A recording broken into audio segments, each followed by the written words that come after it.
बाजार के जाने माने दिग्गज और कार्नेलियन एसेट मैनेजमेंट के फाउंडर विकास खेमानी साहब हमारे साथ कार्यक्रम में हो रहे हैं शामिल। विकास जी, बहुत बहुत स्वागत है आपका। धन्यवाद हमें समय देने के लिए। पहले तो आप बहुत ही बेहतरीन दिन कार्यक्रम में शामिल हुए, ऐतिहासिक दिन है, नया हाई बना है, उसकी बहुत बहुत बधाइयाँ भी। और एक चीज़, मैं बाज़ार में वैसे तो कई लोगों से बातचीत करता हूँ, रेगुलरली करता हूँ, लेकिन पिछले 7-8 सालों में जो आपका कॉन्फिडेंस इंडियन मार्केट्स को लेकर रहा है, चाहे कभी भी हल्का फुल्का ऊपर नीचे आया हो, कुछ भी हो, और देश की इकोनॉमी की ग्रोथ को लेकर हुआ है, वो लाजवाब है हमेशा। मतलब आप क्या कहना चाहिए, जिसको अंग्रेजी में वो शब्द है आउटस्पोकन रहे हैं इसके बारे में। आज दोनों ही चीज़ें, मार्केट भी लाइफ टाइम हाई पर है, इंडिया की जो जीडीपी ग्रोथ आई है वो भी दिख रही है, तो आपको कॉम्प्लीमेंट भी देना चाहता हूँ और इसी पर आपकी एक ओपिनियन भी चाहता हूँ। धन्यवाद Anil ji for the kind words. And आपने हमेशा एक मैं भी कहूंगा कि आपने एज एंकर हमेशा you get best out of the speakers, so ये आपकी खास बात रही है। तो आई एम श्योर आप your popularity is because of that. Thank you. And रही रही बात आपकी जो कहा कि हाँ आज हमने नया हाई शुरू किया है, अच्छी जीडीपी की दर आई है, तो ये तो एक वही सब पूरी जर्नी की कंटिन्यूएशन है। इंडिया एक ट्रांसफॉर्मेटिव फेज में से गुजर रहा है। आने वाले जो 5-10 साल हैं वो इंडिया के लिए स्वर्णिम समय है। जैसे कि प्राइम मिनिस्टर कहते हैं अमृत काल के पीरियड को, अगले 25 साल का जो पीरियड है जहां से भारत की अर्थव्यवस्था जो है एक विकसित देश की तरह बढ़ रही है, तो उसके जो फायदे होते हैं वो कैपिटल मार्केट्स में बहुत ज्यादा होते हैं। सबको होते हैं, सबके एक आर्थिक लेवल सबका ऊपर उठता है और उसका कैपिटल मार्केट में रिफ्लेक्शन आता है। और जो पिछले 5-7 सालों में जो एक ट्रांसफॉर्मेटिव जर्नी हुई है, जो ट्रांसफॉर्मेशन रिफॉर्म्स जो हुए हैं, उनके फायदे हमको अभी धीरे धीरे देखने मिल रहे हैं और ये आने वाले समय में यहाँ से बेहतर ही होंगे, इसमें मुझे कोई दो राय नहीं है।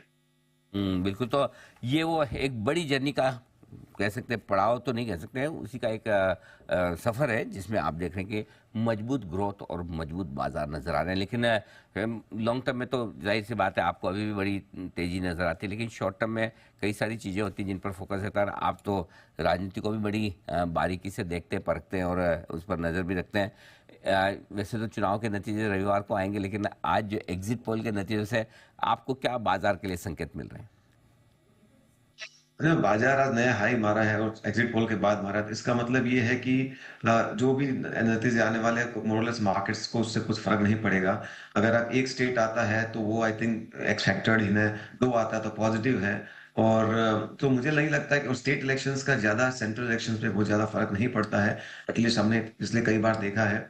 तो और आज एक हाइपोथेसिस मार्केट इस हिसाब से चल रहा है कि सेंटर में जो गवर्नमेंट 24 का जो इलेक्शन है वहां पे सेंटर की गवर्नमेंट ही बननी है, भले वो 250 सीट से बने या 300 सीट से बने, वो एक खाली आप आर्ग्यूमेंट कर सकते हैं। तो जब तक बीजेपी गवर्नमेंट है तब तक मार्केट को आई थिंक मुझे लगता नहीं कोई रिस्क है। और अगर कोई चेंज भी होती तो हमने अनिल जी इन देखे हैं बहुत सारे ऐसे समय जहाँ पे गवर्नमेंट्स चेंज हुई है पर मार्केट्स थोड़े टाइम इसको इम्पैक्ट करता है, पर बाद में वापस as long as economic growth जो है वो बनी हुई रहती है तो अच्छा हो जाता है। तो कुछ रिफॉर्म्स है जो सरकार ने किए हैं वो अनडू नहीं हो सकते हैं, वो कंटिन्यू रहेंगे। China+1 कंटिन्यू रहेगा। सो कुछ चीजें जो है वो बनती रहेगी, तो मुझे नहीं लगता कि ऐसा कोई बहुत ज्यादा बड़ी रिस्क इलेक्शन से और पॉलिटिक्स से हमारे सामने है। ठीक बात है। तो मेन चीज़ यही है कि यूनियन इलेक्शन जो होंगे अप्रैल मई में, वो आपके लिए बिल्कुल सेम कंटिन्यूएशन रहना चाहिए। लेकिन आमतौर पर लोगों को थोड़ा डर लगता है और कहते हैं कि इलेक्शन के पहले थोड़े हल्के रहें, पोजीशन कम रखें, पता नहीं क्या होगा क्या नहीं होगा।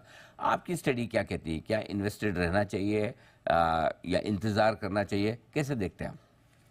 नहीं जी, इसका डिपेंड करता है। अगर आप ट्रेडर हैं तो आप अपने कॉल लीजिए, बट इन्वेस्टर्स हैं तो मैं तो ये मानता हूँ कि इन्वेस्टर्स को हमेशा इन्वेस्ट रहना चाहिए। पैसा जो बनता है वो इन्वेस्टिंग में ही बनता है और इन्वेस्ट करके होल्ड करने में बनता है। हर मार्केट में रिस्क आएंगी, उतार चढ़ाव आएंगे, पर हम अगर उसको हर चीज को ऑप्टिमाइज करने जाएंगे तो कहीं ना कहीं हम अपने आप को नुकसान ही करते हैं।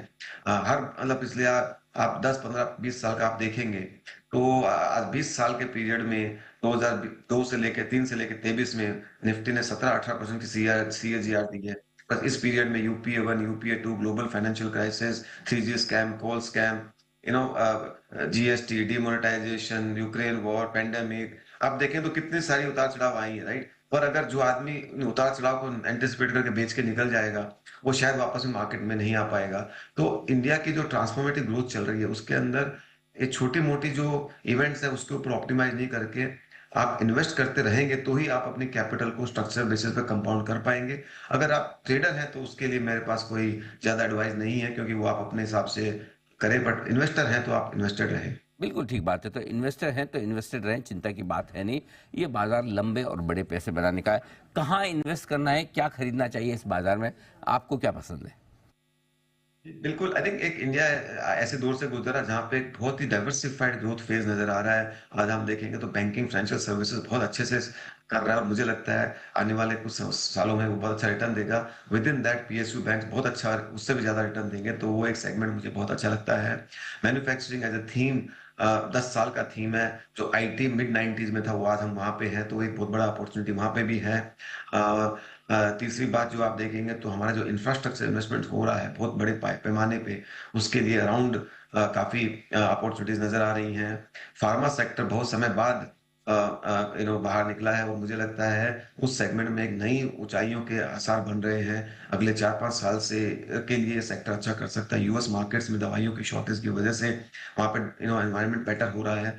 तो एक ऐसा मैं आपको कह सकता हूँ अनिल जी कि बहुत सारे ऐसे सेगमेंट नहीं है जहाँ पे आप नेगेटिव हो जाए, पर ये 4-5 जो सेगमेंट हमें बताए जहाँ पे हम लोग आज भी ओवर वेट है, मुझे लगता है वहां पे अच्छा पैसा बनने की उम्मीद है। बिल्कुल, पैसा बनने के अभी भी ढेर सारे मौके हैं, चिंता की बात नहीं है। लेकिन इन्वेस्टमेंट के लिहाज से बने रहे, डटे रहे, ये राह है विकास जी की। बहुत बहुत धन्यवाद विकास जी, समय देने के लिए और हमारे दर्शकों को मार्गदर्शन देने के लिए बाजार पर और निवेश के मौकों पर।